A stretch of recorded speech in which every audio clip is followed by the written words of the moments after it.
तागूत किसे कहते हैं? तागूत शख्स भी हो सकता है, इदारा भी हो सकता है, हुकूमत भी हो सकती है, मजहबी रहनुमा भी हो सकते हैं, सियासी जमातें भी हो सकती हैं।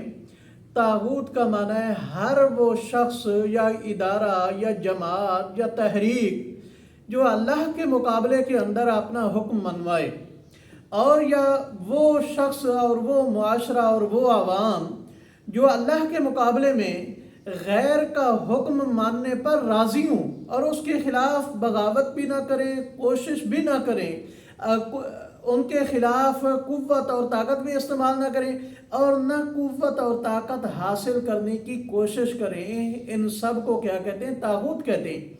जितनी लिसानी, मजहबी और सूबाई तहरीकें, कौमी तहरीकें जो अल्लाह के निज़ाम के मुकाबले में चल रही हैं, वो सारी की सारी तागूत हैं।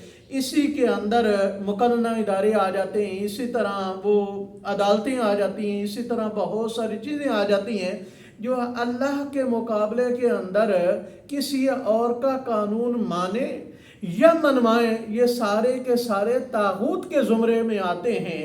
अल्लाह करीम फरमाते हैं जिसने तागूत का इनकार कर दिया, अल्लाह के ऊपर ईमान ले आया, फ़क़द इस्तमसका बिल-उर्वतिल वुस्क़ा, तो उसने एक मजबूत कड़े को थाम लिया है जो उसे पार लगाएगा, फिर वो कभी भी भटकेगा नहीं।